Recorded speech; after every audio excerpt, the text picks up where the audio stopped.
اعوذ باللہ من الشیطان الرجیم بسم اللہ الرحمن الرحیم الصلاۃ والسلام علیک یا رسول اللہ صلی اللہ علیہ وسلم۔ ناظرین، آپ دیکھ رہے ہیں مکس نیوز کا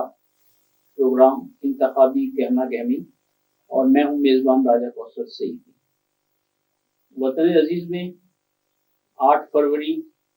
یقیناً الیکشن کا دن ہے، اور جس طرح 8 فروری نزدیک آ رہی ہے، لوگوں کا جوش و خروش بڑھتا جا رہا ہے۔ انتخابی جلسے بھی ہو رہے ہیں، جلسیاں بھی منعقد کی جا رہی ہیں، کارنر میٹنگ بھی ہو رہی ہیں، اور بڑی بڑی گاڑیاں جو ہیں جن پر پوسٹرز اور بینرز آویزاں ہیں، وہ لوگوں کو اٹریکٹ کرتی ہوئی مختلف سڑکوں سے گزر کر اپنے مرکز تک پہنچ رہی ہیں۔ یقیناً ایک انتخابی عمل ہے، اسے مکمل ہونا چاہیے، جمہوریت کا یہی حسن ہے، لیکن اس حسن کو گہنانا نہیں چاہیے۔ اس میں جو روایات ہیں، پاسداری ہے، تہذیب و تمدن ہے، انہیں قائم رکھنا چاہیے۔ مکس نیوز نے انتخابی گہما گہمی کے حوالے سے جو پروگرام شروع کیا، اس میں اس سے قبل بھی بہت سی سیاسی اور سماجی شخصیات کے ساتھ انٹرویو ہوئے، اور آج ہمارے اسٹوڈیو میں فرزند سرائیکستان جناب رانا فراز احمد نور، سربراہ سرائیکستان ڈیموکریٹک پارٹی موجود ہیں، اور میں انہیں اس تسلسل کے ساتھ جو انہوں نے جاری رکھا ہوا ہے ایک شعر خوش آمدید کے طور پر پیش کرنا چاہوں گا کہ ہمیں کو جرأت اظہار کا سلیقہ ہے، ہمیں کو جرأت اظہار کا سلیقہ ہے، صدا کا قحط پڑے گا تو ہم ہی بولیں گے۔ ماشاءاللہ، آپ کو خوش آمدید کہتے ہیں، جزاک اللہ، تھینک یو، انتخابی گہما گہمی میں تشریف لائے، مہربانی۔ اچھا، آپ کی جو زندگی کا محور ہے وہ سرائیکی صوبہ ہے، بے شک، اس میں تحریکات کا ایک تسلسل ہے جو میں عرصہ دراز سے دیکھ رہا ہوں، بے شک، اور میں یہ جاننا چاہوں گا، بلکہ ہمارے ناظرین کو یہ بتائیے کہ آپ کی جو یہ سرائیکستان ڈیموکریٹک پارٹی ہے، اس کا آغاز کب اور کیسے ہوا؟ جی، سب سے پہلے میں مکس نیوز کا شکر گزار ہوں کہ انہوں نے مجھے اس اہم موقع پہ اپنا موقف دینے کا موقع فراہم کیا اور اپنے اسٹوڈیو میں دعوت دی۔ جی بالکل، ہمارا آغاز کوئی 13-14 سال پہلے جو ہے سرائیکستان یوتھ پارلیمنٹ کے پلیٹ فارم سے ہوا، جو کہ اس خطے کے نوجوانوں کا ایک نمائندہ پلیٹ فارم اور سب سے متحرک پلیٹ فارم ثابت ہوا۔ اس میں تمام سیاسی فیملیز کے نوجوان بھی تھے، پڑھے لکھے ماسٹر لیول کے، پی ایچ ڈی پروفیسرز، تمام وہ نوجوان تھے کہ جو اپنے ویژنری سوچ رکھتے ہیں۔ تو اس کو بہت پذیرائی ملی، اور اس کے تسلسل کو آگے بڑھاتے ہوئے جب کچھ سینئر دوست، تاج لنگا صاحب کی وفات کے بعد جب تاج لنگا صاحب نے زندگی میں فرزند سرائیکستان کا خطاب دیا، تو یہ پھر ذمہ داری ہمارے پہ ڈال دی، اور ان کی وفات کے بعد وہ جو سینئر کیبنٹ جو متحرک لوگ تھے، وہ چاہتے تھے کہ اب ہم ایک باقاعدہ پارٹی کی بنیاد رکھیں، کیونکہ یوتھ میں تو وہ نہیں آ سکتے جو سینئر لوگ ہیں۔ تو ایک کنسنسس کے ساتھ ایک پورے خطے میں بات چیت ڈیولپ کرنے کے بعد ہم نے بنیاد رکھی سرائیکستان ڈیموکریٹک پارٹی کی، اور الحمدللہ اس وقت with the passage of time کئی مراحل طے کرتے ہوئے اس وقت ہم الحمدللہ ہم الیکشن کمیشن آف پاکستان سے 3 سال پہلے رجسٹرڈ ہوئے، اور اب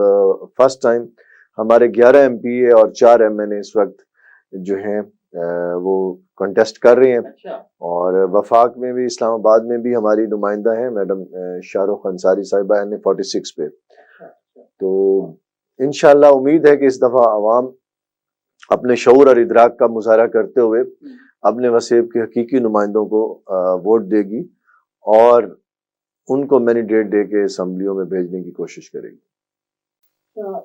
کیا آپ سمجھتے ہیں کہ ملتان ایک بڑا خطہ ہے، قدیمی شہر ہے، اور کم و بیش 8 کروڑ سے زائد آبادی کا جو یہ جنوبی پنجاب ہے، جسے آپ سرائیکی صوبے کا نام بھی دیتے ہیں، سرائیکی وسیب بھی وسیب کا نام بھی دیتے ہیں، تو یقیناً یہاں بہت ساری محرومیاں ہیں ہر حوالے سے۔ تو آپ کی پارٹی کا جو منشور ہے، اس میں کیا چیز ایسی ہے جسے آپ نے پرائرٹی پر رکھا ہوا ہے؟ جی، ہمارے منشور کا جو سلوگن ہے وہ ہے اپنے وسائل پہ اپنا اختیار۔ جسے خواجہ غلام فرید نے اپنے شعر میں کہا تھا آپڑی نگری آپ بسا تو، پٹ انگریزی تھا. اس وقت انگریز سرکار کا جابرانہ غاصبانہ قبضہ تھا، اب ہمارے پہ تخت لاہور کا قبضہ ہے. تو ہمارا منشور یہی ہے. ہمارے منشور کے جو اولین نکات ہیں وہ سب سے پہلے ظاہر ہے ڈیسینٹرلائزیشن آف پاور کے لیے صوبے کا قیام، اس کے بعد کسانوں کی جو معاشی بدحالی ہے. حالانکہ یہ خطہ ایگریکلچر بیلٹ ہے، یہاں پہ آپ کو ملک کی 75% زراعت و خوراک میں خود کفیل کرتا ہے، لیکن اس کو ہمیشہ پسماندہ رکھا گیا. تو کسان کی معاشی خوشحالی اور اس کے لیے پیکیج، کسان پیکیج، اور اس کو اپنے پاؤں پہ کھڑا کرنے کے لیے جو گزشتہ حکومتوں نے اعلان کیے وہ سارے باراور ثابت نہ ہوئے اور ان کو صرف کاغذی حد تک رکھا گیا. تو انشاءاللہ ہم باقاعدہ کسان پیکیج کے تھرو کسان کو کھڑا کریں گے، زراعت کو اوپر لے کے آئیں گے. اس کے علاوہ انفراسٹرکچر ہے سڑکوں کی، جس میں آپ دیکھ لیں کہ MM روڈ ہے، یہ اس وقت بدحالی کا شکار ہے، اور بہت ایسے روڈ وسیب کے جو اہم روڈ ہیں. اور صنعتی زون کا قیام ہے، اس میں ہمارے لوگوں کو وسائل ملے. حالانکہ سی پیک ہمارے گھر سے گزر رہا ہے، لیکن بہت دفعہ اعلانات کیے گئے کہ جلال پور کے قریب زمین لے لی گئی ہے، صنعتی زون بنایا جا رہا ہے، فری انڈسٹری زون بنایا جا رہا ہے، لیکن ابھی تک اس پہ کوئی خاطر خواب ہو نہیں ہوا. تو یہ ہماری ترجیحات ہیں، انشاءاللہ ہم لائیں گے. اور ارسا میں ابھی تک وسیب کی نمائندگی نہیں ہے، وہ نمائندگی شامل ہونا ضروری ہے. اس طرح مہنگائی کا جو طوفان اور عذاب ہے، اس کے لیے کوشش کریں گے کہ اپنے لوگوں کو ریلیف لے سکیں. اور یہ اس طرح کا جو بھی ہمارا منشور ہے، یہ ایک عوامی منشور ہے، عام آدمی کی آواز ہے. تعلیم بنیادی ضرورت ہے. جی جی. تو آپ محسوس کرتے ہیں کہ ہمارے اس خطے میں جان بوجھ کر جو بڑے لوگ ہیں، وڈیرا شاہی ہے، جاگیرداری نظام ہے، وہ عوام کو پسماندہ رکھنا چاہتے ہیں، تو اس کے خلاف آپ کی پارٹی کا کیا موقف؟ جی بالکل. بہت بڑے نعرے لگانے والے پڑھا لکھا پنجاب، پڑھا لکھا پاکستان، انہوں نے صرف 2% تعلیم کو دی، جو کہ ایک بہت چشم کشا بات ہے کہ 2% دے کے وہ کہہ رہے ہیں جی پڑھا لکھا پاکستان ہم لے کے آئیں گے. تو میرا خیال میں کہ کم از کم 20% تعلیم شعبہ تعلیم کے لیے رکھا جانا چاہیے. اور اس وسیب میں تو ویسے ہی ناخواندگی زیادہ ہے لوگوں میں، اب کیونکہ اتنی غربت ہے، اپنے بچوں کو تعلیم نہیں دے سکتے. تو اگر ان کو ہم فری سلیبس اور فری کاسٹ ہم اس کو تعلیم دیں تو یقیناً وہ اس طرف آئیں گے. تو اس پہ بھی ہم نے اپنا بالکل رکھا ہے کہ اس میں یونیورسٹیز کا قیام، وسیب میں بہت کم یونیورسٹیز ہیں. آپ اگر لاہور جائیں تو آپ کو وہاں پہ درجنوں یونیورسٹیاں ملتی ہیں، اور یہاں پہ صرف 3 جو سرکاری مکمل یونیورسٹی ہیں وہ 3 ہیں: اسلامیہ یونیورسٹی، بہاؤالدین ذکریہ، اور گومل یونیورسٹی، جس کو ہم اپنے وسیب کا کلیم کرتے ہیں، لیکن ابھی حکومت تو کلیم ہی نہیں کرتی اس کو ہمارا. تو گزارش ہے کہ اس لیول کی اور یونیورسٹیاں ہونی چاہیے، ہاسپٹلز ہونے چاہیے. نظام صحت کی ہر ڈسٹرکٹ سطح پہ نشتر جیسا اگر ہاسپٹل ہو تو بہت سارے لوگ جو نشتر آتے ہوئے مر جاتے ہیں ڈی جی خان، لیا بکھر، جنگ سے، تو ان کو فیسلٹیز ملیں گی. تو میں سمجھتا ہوں کہ بہت ساری کمی ہے، اور وسائل کی اور مسائل بہت زیادہ ہیں، کیونکہ ہمیں ہمارا کبھی بھی مکمل شیئر نہیں ملا. پنجاب ہماری آبادی شو کر کے، رقبہ شو کر کے سب سے زیادہ بجٹ لے لیتا ہے. 12 کروڑ آبادی شو کر کے، اس میں 6 کروڑ جو آبادی ہے ہمیں ملتا ہے زکوٰۃ خیرات. یعنی کہ 1690 ارب بجٹ تھا پچھلے سال، تو اس میں سے ہمیں 30-40 ارب ملا، جو کہ میں سمجھتا ہوں زکوٰۃ خیرات ہے. باقی حکومت کے اقربا پرویوں میں، اور ریفنڈ آئے ہوئے فنڈ بھی ریفنڈ کر لیے گئے. جب میٹرو ٹرین بن رہی تھی لاہور میں تو ہمارے کارڈیالوجی اور نشتر کے فنڈ کولیپس کر لیے گئے کہ ہم جی وہاں پہ میٹرو ٹرین پہ لگائیں گے. اب دیکھیں کہ انسان کی زندگی اور صحت ضروری ہے. میٹرو ٹرین تو ایک لگژری ہے، چلیں ٹھیک ہے وہ آپ بنائیں، لیکن اس وقت بنائیں جب آپ کے پاس فیسلٹیز اور بجٹ وافر ہو. میں یہاں ایک بات آپ سے ضرور پوچھنا چاہوں گا کہ پچھلے ادوار میں جو سرائکی صوبے کے لیے وعدے کیے گئے مختلف سیاسی جماعتوں کی طرف سے، جس میں پھر آپ نے ان کو سپورٹ بھی کیا، لیکن وہ لوگ پھر اپنے وعدوں سے منحرف ہو گئے، تو کیا مستقبل میں پھر آپ لوگ انہی کا ساتھ دیں گے یا آپ انفرادی طور پر اپنی کوششیں جاری رکھیں گے؟ جی دیکھیں گے، اگر ہم نے 100% ان پر ڈیپینڈ کرنا ہوتا تو ہم اپنے نمائندے نہ لے کے آتے، اور وسیب میں اس وقت جو ہمارے M P As M N As لڑ رہے ہیں وہ اپنی بقا کی جنگ اپنی کاز کو لے کے ہی لڑ رہے ہیں، لیکن ہم جمہوری لوگ ہیں، راستہ بالکل بھی بند نہیں کیا جا سکتا، اس لیے کہیں نہ کہیں وہ دروازہ بھی کھلا رکھنا پڑتا ہے، کیونکہ ہمارے پاس ابھی کوئی میجورٹی تو مطلب ممکن نہیں کہ ہمارے پاس ایک میجورٹی آ جائے، تو ہم نے ڈائلاگ تو کسی جماعت سے کر رہے ہیں، اور جس طرح پی ٹی آئی نے ہمارے ساتھ 100 دن کا وعدہ کیا، وعدہ پورا نہیں کیا، لیکن انہوں نے چلو ٹوٹا پھوٹا لولا لنگڑا سیکٹریٹ بنا دیا، اور 11 ارب سے یہ بلڈنگ بنی ہے۔ اسی طرح پیپلز پارٹی نے بھی کچھ اقدام کیے، گیلان صاحب نے اپنے دور میں سینٹ میں بل پیش کرائے، تو یہ جمہوریت، ہماری پارٹی کا نام بھی ڈیموکریٹک ہے، تو یہ جمہوری عمل ہے کہ ڈائلاگ کا راستہ بند نہیں کیا جا سکتا، تو وہ چلتا رہے گا، لیکن ہم نے اپنی بقا کی جنگ بھی جاری رکھنی ہے، اور اپنی جو ہے اسٹرگل ہے اپنی جہاں جہاں ہو سکے گا ہم سیاسی میدان میں اور ایجیٹیشن کے حوالے سے اپنی جدوجہد کرتے رہیں گے۔ کیا آپ سمجھتے ہیں کہ سرائیکستان صوبہ بننے سے جو یہاں کی پسماندگی ہے، جو بظاہر ایسا محسوس ہوتا ہے کہ ازل سے چلی آ رہی ہے، وہ ختم ہو جائے گی؟ جی، وہ کہتے ہیں کہ مانا کہ اس جہاں کو گلشن نہ کر سکے، کانٹے تو کچھ ہٹا دیے گزرے جدھر سے ہم، بہت زیادہ مسائل حل ہوں گے۔ دیکھیں ابھی فرسٹ آف آل آپ دیکھ لیں، قانون کے حوالے سے دیکھ لیں، انصاف کے حوالے سے دیکھ لیں، تو 27,000 کیسز پینڈنگ پڑے ہیں اس وقت، کیونکہ ہمارے پاس ایک بہت بڑی تعداد ہے، ریجن ہے، اور اس میں یہ صرف بینچ میں 8 جسٹس ہیں، جبکہ لاہور میں ان کی آبادی ہم سے زیادہ نہیں ہے، بلکہ کچھ پرسنٹ کم ہوگی اگر ہمارا سرائیکی وسیب کی آبادی اور ان کا تناظر، لیکن وہاں 52 جسٹس ہیں، خود مختار ہائی کورٹ ہے، تو جب ہمارا خود مختار ہائی کورٹ ہوگا تو یہاں بھی 50 جسٹس ہوں گے، تو مقدمات بہت سارے جو ہیں سالو ہوں گے، دہلیز پہ انصاف ملے گا، اور ایک میں سمجھتا ہوں کہ ہماری انقلابی تبدیلیاں آئیں گی۔ ناظرین، فرزند سرائیکستان جناب رانا فراز احمد نون اپنے دل کی باتیں آپ سے کر رہے ہیں، اور یقیناً ایک الگ صوبہ، الگ خطہ بنے گا تو پھر یہ مسائل جو ہیں حل ہوں گے، اور پھر ان وسائل پر جو آپ کا حق ہے وہ آپ کو مل کر رہے گا انشاءاللہ۔ ایک وقفے کا وقت ہوا جاتا ہے، اور وقفے سے واپسی کے بعد انشاءاللہ رانا صاحب سے گفتگو کا سلسلہ جاری رہے گا۔ ہمارے ساتھ رہیے گا، ملتے ہیں اس بریک کے بعد۔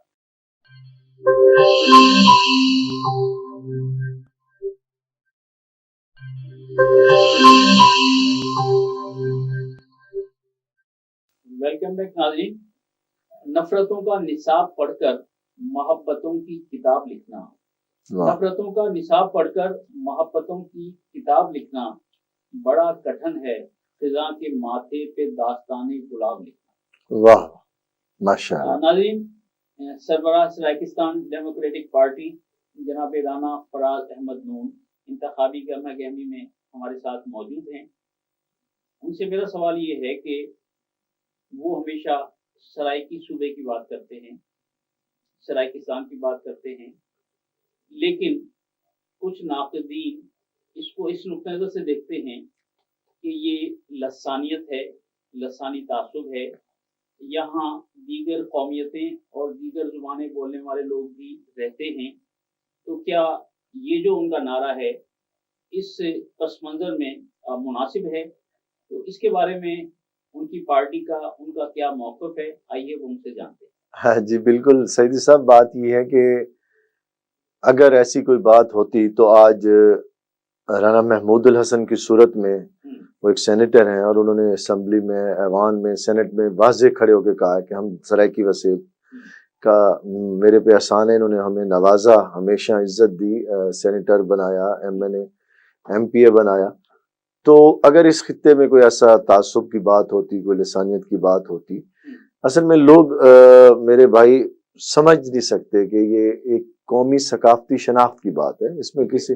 لسانیت یہ ہوتی ہے کہ میں اگر کہوں کہ جی صوبہ بنے گا تو اس پہ اسٹرگل ہم نے کی، ہمارے بزرگوں نے کی 30-40 سال، تو ہم اس میں تمام جو مراد ہوں گی یا تمام بینیفٹس ہوں گے پہلے سرائیکیوں کے لیے ہوں گے، بعد کی قومیتوں کو بعد میں کوٹا سسٹم دیا جائے گا جیسے ہمیں پہلے ملتا تھا،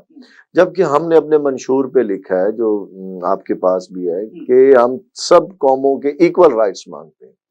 اگر کسی ہمارے اردو سپیکنگ بھائی وسیب زادے کا سرائکی یا رانگڑی وسیب زادے کا بچہ میرڈ پہ آ گیا تو اس کو پریفرنس ملے گی۔ ایسا تو نہیں ہے کہ ہم، ہاں سرائکی صوبہ ہماری جیسے باقی پاکستان کے چاروں صوبے ہیں وہ بھی قومی شناخت میں، 2 صوبے نہیں تھے، بلوچستان 1970 میں بنایا گیا، یہ فاٹا کا قبائلی ایریا تھا، قبائل تھے، زرکون قبائل، بگٹی قبائل، مری قبائل، ان کو مجتمع کر کے قومی شناخت میں بلوچستان نام دے دی گیا، کوئی ایشو نہیں، ہمیں بڑی خوشی ہے۔ ایک صوبہ رہ گیا تھا سرحد، اس کو ابھی پختونخوا کا دے گی، تو ہمیں سرائکستان دینے میں کیا حرج ہے، ایک بڑی میجورٹی ہے۔ ہم higher education commission of Pakistan کی رپورٹ 2010 میں جو مرتب ہوئی اس کے الفاظ ہیں کہ Saraiki is the most widely spoken language of the Pakistan, it is the first language of more than 120 million people in the world, among those 80 million peoples are in Pakistan, it's belong to the Sindh civilization. تو سند ہے جی، یہ سب سے بڑی بولی جانے والی زبان ہے جو سندھ میں بھی بولی جاتی ہے، بلوچستان میں بھی بولی جاتی ہے۔ کے پی کے 2 اضلاع مکمل سرائکی ہیں، ڈیرہ اسماعیل خان ٹانک جو اس وسیب کے ساتھ آنا چاہتے ہیں، کیونکہ 1902 میں لارڈ کرزن نے ان کو کاٹ کے الگ کیا تھا، جبکہ وہ نہیں چاہتے کہ ہمیں الگ رکھا جائے اور ہم وسیب کے ساتھ دوبارہ ہیں، جس میں بکھر بھی آتا ہے، اور بکھر کو بھی الگ کیا گیا تھا، پھر یہ بکھر ابھی ریسنٹلی ہائی کورٹ ملتان کے ساتھ جوڑ دیا گیا، تو ان کی بڑی درینہ ڈیمانڈ بھی تھی۔ اچھا، اسی طرح ایک اور آواز سننے کو ملتی ہے بہاولپور صوبہ، بہاولپور ریاست، تو اس حوالے سے جو آپ کی سرائکستان ڈیموکریٹک پارٹی ہے اس کا کیا موقف ہے؟ بہاولپور کی دیکھیں جی، ہمیشہ ہمارے ایشو کو لیٹیگیشن میں ڈالنے کے لیے، الجھانے کے لیے ایک اس کو شوشہ اٹھایا گیا، حالانکہ اس پہ کنسنسس ہوا، پیپلز پارٹی کے دور میں کمیشن بنا اور باقاعدہ انہوں نے فیکٹس اینڈ فگر اکٹھے کیے فرحت اللہ بابر کی سربراہی میں، اور تمام فیکٹس کو سامنے رکھ کے یہ ڈیسائیڈ ہوا گیا کہ Bahawalpur province is not viable, وہ 3 اضلاع کا صوبہ کہتے ہیں جو کہ نہیں بن سکتا۔ وہ ریاست ضرور تھی، ریاست کو ایک امیر چلاتا تھا، وہ مطلق العنان ہوتا تھا۔ جو ہمارا موجودہ پارلیمانی سسٹم ہے اس میں بہت ساری آئینی مسائل ہیں، اس میں سینیٹرز کی تعداد جو ہر صوبے کو 24-25 ملتی ہے وہ وہاں پورے نہیں ہوتے، اور 3 اضلاع کا بجٹ بھی سفیشینٹ نہیں، وہاں 70-60% تو ڈیزرٹ ہے۔ تو جو ہمارا میپ ہے، جو ہمارا نقشہ ہے صوبہ سرائکی کا، اس میں 21 اضلاع ہیں پنجاب کے، یہ سفیشینٹ ہے، اس کو تمام ماہرین نے اس کو کیا، اور 3 بڑی جماعتیں اس کی حمایت کرتی ہیں کہ ایک صوبہ ہو، صرف ایک مسلم لیگ صوبے کو ایشو کو خراب کرنے کے لیے کہتی ہے کہ 2 صوبے۔ اچھا، آج کل جو برننگ ایشو ہے عام آدمی کے لیے وہ مہنگائی ہے، اور مہنگائی میں بھی خاص طور پر جو یوٹیلیٹی بلز ہیں جس نے لوگوں کی چیخیں نکلواتی ہیں، بے شک ہے، یعنی بجلی کے بل 8-10 ٹیکسز کے ساتھ 60-70 یونٹ فی یونٹ تک معاملہ پہنچ گیا، اور اسی طرح جو سوئی گیس کے بل ہیں وہ 600 روپے سے تجاوز کر کے 6000 روپے تک پہنچا۔ فکس اماؤنٹ اس کے علاوہ ہے، ویلتھ ٹیکس اور سیلز ٹیکس اس میں شامل ہیں، گویا ہر عام آدمی بیچارہ وہ مجبور ہو کر یہ سارے بل بھر رہا ہے۔ تو کیا آپ سمجھتے ہیں بطور پارٹی سربراہ کہ عوام کے ساتھ یہ زیادتی ہو رہی ہے؟ جی میں کہتا ہوں یہ تو بہت بڑا ظلم ہو رہا ہے، لوگ خودکشیاں کر رہے ہیں، اور وہ کہتے ہیں نا تاریخ یہ شب سے بھی بدتر یہ اجالا نکلا۔ نواز شریف وغیرہ آئے تھے، شہباز شریف کے ہم جی، عمران خان کی مہنگائی کی غریبوں کی کمر توڑ رہی ہے حکومت، اس کو ختم کر کے ہم ریلیف لے آئیں گے، تو انہوں نے وہی تاریخی شب سے بھی بدتر اجالے والا کام کیا اور عوام کی چیخیں نکال دی۔ لوگ فاقہ کشی سے مر رہے ہیں، خودکشیاں کر رہے ہیں، عذاب مسلط ہے۔ ہم خود اللہ تعالیٰ نے ہمیں الحمدللہ مسائل دیے ہیں، لیکن اس وقت ہمارے اپنے مسائل اتنے زیادہ ہو گئے ہیں، سسٹم کو چلانا بہت مشکل ہو گیا، اور بڑا عام آدمی بیچارے تو یقین کریں کئی ایسے ہمارے ملنے والے تعلق دار رشتہ دار بل لے کے آتے ہیں روتے ہوئے کہ جی ہمارا میٹر کاٹ گئے اور ہمارے پاس بھرنے کی سکت ہی نہیں ہے۔ سامان بیچا، موٹر بائک بیچ کے، ہمیں ہمارے ایک پارٹی کے دوست نے موٹر بائک بیچ کے پچھلے ماہ انہوں نے بل بھرے، تو ابھی میرا سردیوں میں بل 60,000 آیا ہوا ہے، حالانکہ ہمارے پاس 10 kV کا سولر لگا ہوا ہے۔ تو یہ بہت ہی اس وقت میں سمجھتا ہوں کہ کشیدہ حالات ہیں، اور اللہ تعالیٰ رحم کرے اس ملک پہ، قوم سے۔ اس وقت یہ ہماری ناقص پالیسیز کا اور ناقص معاشی پالیسیز کا، بلکہ میں کہوں یہ نتیجہ ہے کہ اس وقت افغانستان جو کئی دہائیوں میں جنگ میں رہا، اس کی کرنسی ہمارے سے آگے جا رہی ہے، ڈالر کے مقابلے میں اس کا روپیہ بہتر ہو گیا ہے۔ بنگلہ دیش جس کو ہم ٹکا حقارت سے کہتے تھے کہ تم تو 2 ٹکے کے ہو، وہ ٹکا بھی پاکستانی روپیے سے کافی بہتر ہو گیا ہے۔ انڈیا کا آلریڈی بہت بہتر ہے۔ تو اس وقت میں سمجھتا ہوں کہ ہم بدترین سطح پہ، معاشی سطح پہ جا چکے ہیں۔ اللہ تعالیٰ اس ملک پہ رحم کرے اور وہ حکمران دے جو اس ملک کا حقیقی درد رکھتے ہوں، اس عوام کا حقیقی درد رکھتے ہوں۔ کیا آپ سمجھتے ہیں کہ جو پاکستان کے ساتھ جو کچھ ہو رہا ہے، جس کی تفصیل ابھی آپ نے بیان کی، تو کیا یہ موروثی سیاست کا ثمر ہے؟ میں اس کو اس شعر میں ڈیفائن کروں گا، کچھ نہیں بدلا ابھی تک، وہی بے بسی، وہی بے کسی، اجالا اب بھی اندھیرے کے شکنجے میں ہے، کیسے کہہ دوں اس قوم کو آزادی مبارک، تیروں سے زخمی بدن اب شیر کے پنجے میں ہے۔ بس میں اتنا کہوں گا کہ یہی سارا نظام آ رہا ہے اور اسی نے ہم پہ دوبارہ مسلط ہونا ہے، اور لوگ پھر وہ زندہ باد اور مردہ باد کے نعرے لگا رہے ہیں۔ اور جی مجھے ایک دوست نے کہا کہ صحیح وہ فلاں دوست مسلم لیگ کے، تو انہوں نے کہا جی آپ ان کے لیے کوئی نرم گوشہ لائیں اور ان کی حمایت کا سوچیں، تو آپ کی ان سے ہم میٹنگ رکھتے ہیں۔ تو میں نے کہا نہ بھائی، ہمارا نشان ہے ہرن، ہم تو شیر کے ساتھ بیٹھ ہی نہیں سکتے، اور قدرت نے بھی ایسے ہی ونڈ کر دیا ہے کہ ہرن تو شیر کے ساتھ بیٹھ ہی نہیں سکتا۔ باقی میں نے کہا جی دیکھیں ڈائلاگ ہو سکتے ہیں کسی جگہ پہ، لیکن ہرن تو، شیر تو درندہ ہے، وہ تو کھا جائے گا، ہمیں اس درندے سے بچاؤ۔ اچھا، یہاں بہت ساری تحریکات وطن عزیز میں کام کر رہی ہیں، اس میں سندھو دیش کی تحریک بھی ہے، مہاجر صوبے کی تحریک بھی ہے، اور کچھ لوگ بلوچستان کی علیحدگی کی بات بھی کرتے ہیں۔ تو کیا آپ کی جو سرائیکستان ڈیموکریٹک پارٹی ہے، کہیں آپ کا جو انداز فکر ہے ان سے ملتا جلتا ہے، یا ان کے علاوہ کچھ اور مختلف چیز ہے جو میں یہاں لوگوں کے سامنے آپ ذرا پیش کرنا چاہیں؟ نہیں جی، ہمارا ان سے بہت مختلف ہے، ہم تو ان کی مذمت کرتے ہیں۔ کوئی بھی اینٹی اسٹیٹ تحریک ہے ہم اس کی نفی کرتے ہیں، ہم جمہوریت پہ یقین رکھتے ہیں، ہم فیڈریشن آف پاکستان پہ بلیو کرتے ہیں، پاکستان کی سالمیت پہ بلیو کرتے ہیں۔ پاکستان ہے تو ہمارے صوبے بھی ہیں، سندھ بھی ہے، بلوچستان بھی ہے، سرائیکی وسیب بھی ہے، سرائیکی صوبہ بھی ہے، تو میں بالکل پاکستان ہے تو ہم ان کی مذمت کرتے ہیں، اور ایسے کسی گروپ سے ہم کوئی ہاتھ ملانا یا کوئی سٹنگ یا کوئی مفاہمت بھی پسند نہیں کرتے جو اینٹی اسٹیٹ ہو اور پاکستان کی ریاست کے خلاف ہو۔ تو ان میں جتنے بھی میرا خیال میں وہ آئی ہیں، وہ اس وقت بری طرح فلاپ ہو گئے ہیں، پٹ گئے ہیں، ناکام ہو گئے ہیں۔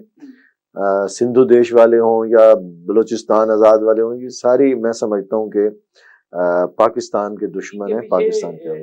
باقی بیرونی قوتیں بھی ہیں، الحمدللہ یہ واحد تحریک ہے جس کو تمام سیاسی جماعتوں نے اون کیا ہے، اسٹیبلشمنٹ نے اون کیا ہے،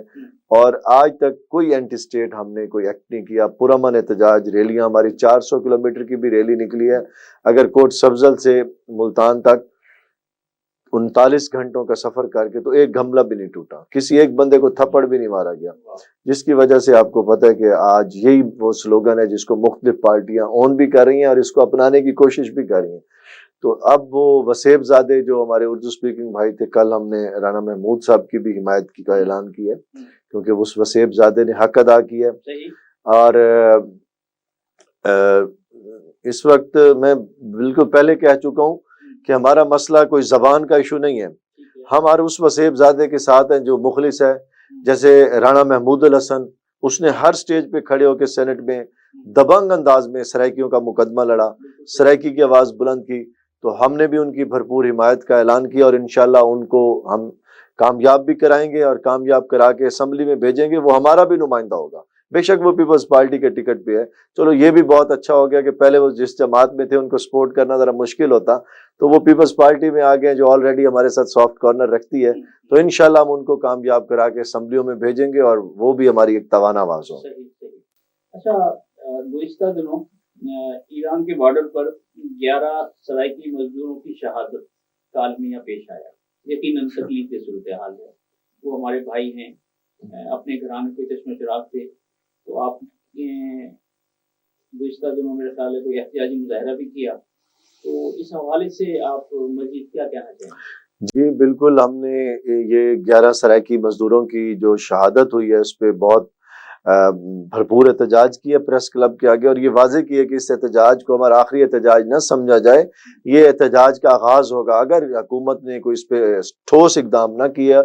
اور ان کے قاتلوں کو, دہشت گردوں کو سامنے نہ لایا اور کیفر کردار تک نہ پہنچایا, تو یہ احتجاج کا دائرہ ہم وسیع کریں گے. کیونکہ ایک مزدور جب مرتا ہے تو ایک خاندان مرتا ہے, اس کے اندر فاقہ کشی ہوتی ہے. اور میرا اس پلیٹ فارم سے, آپ کے میڈیا پلیٹ فارم کے توسط سے یہ مطالبہ ہے, حکومت پاکستان فوری طور پہ کم از کم 50 لاکھ فی کس کے حوالے سے ان کے ساتھ امدادی رقم کا اعلان کرے, کیونکہ ان کے گھروں میں فاقہ کشی ہے. ہاں, تم سے کیا رکھے کوئی منصفی کی امیدیں, تم سے کیا رکھے کوئی منصفی کی امیدیں, قتل عام کو تم نے حادثہ بنا ڈالا. ناظرین, یقیناً تکلیف کی صورتحال ہے, چاہے وہ کسی بھی زبان کا کوئی بھی شخص ہو. اگر اس طرح اس کی شہادت ہوتی ہے تو یقیناً اس سے بڑا المیہ روئے زمین پر نہیں ہو سکتا. اچھا رانا فراز صاحب, پروگرام کے آخر میں ایک خصوصی پیغام ہوتا ہے ناظرین کے لیے, تو آپ بطور فرزند سرائیکستان اور سربراہ سرائیکستان ڈیموکریٹک پارٹی ہمارے ناظرین کو کیا خاص پیغام دینا چاہیں گے؟ کیمرہ آپ کے سامنے ہے. جی بالکل, میں اپنے وسیب زادوں اور خصوصاً نوجوانوں کو, کیونکہ میرا آغاز سرائیکستان یوتھ پارلیمنٹ سے ہوا اور پھر یہ تحریک ایک جماعت کی شکل اختیار کر گئی, میں اکثر سرائیکی میں ان کو یہ پیغام دیتا ہوں. اس شعر میں تو آج میں وہی دوں گا کہ میرے وسیب دے شیر جوانو ہن جاگو, کوئی توالی جند جان وچیندا پائے, ایویں چپ تھی کہ نہ وقت گزارو, توالا کر نقصان وچیندا پائے, یہ کچھ چس پہ گئی ہے ڈالر دی, یہ تھی گئے بےمان وچیندا پائے, اٹھو جاگو وارث دھرتی دے, کوئی سرائیکستان وچیندا پائے. نعرہ سرائیکی, جیے سرائیکی. ناظرین, جناب رانا فراز احمد نور نے اپنے مخصوص انداز میں خاص پیغام دوستوں تک پہنچایا. رانا صاحب, آپ کا شکریہ کہ آپ انتخابی گہما گہمی میں جی مرض کا بہت شکریہ. اور ناظرین, میں راجہ کوثر سعیدی انتخابی گہما گہمی سے اجازت کا طالب ہوں, لیکن 2 اشعار میرے سامنے ہیں, ایک ربائی میرے سامنے ہے, اور رانا صاحب ماشاءاللہ ادبی ذوق رکھتے ہیں, تو میں سمجھتا ہوں کہ اس کی آبیاری بھی ہوگی کہ میں کب تک جبر کے عالم میں اپنے لب سیے رکھوں, میں کب تک جبر کے عالم میں اپنے لب سیے رکھوں, مسلسل ٹھوکریں کھا کر تو پتھر چیخ اٹھتا ہے. میں کب تک جبر کے عالم میں اپنے لب سیے رکھوں, مسلسل ٹھوکریں کھا کر تو پتھر چیخ اٹھتا ہے. یہاں ہر ظلم پر چپ چاپ رہنے کی روایت ہے, یہاں ہر ظلم پر چپ چاپ رہنے کی روایت ہے, مگر ایک نا سمجھ ایسا ہے اکثر چیخ اٹھتا ہے. واہ واہ واہ واہ. انتخابی گہما گہمی سے میزبان راجہ کوثر سعیدی کو اجازت دیجیے. 8 فروری کو اپنے ووٹ کا صحیح استعمال کیجیے گا تاکہ آپ کو بعد میں پچھتاوا نہ ہو. اپنا بہت خیال رکھیے گا. اللہ حافظ.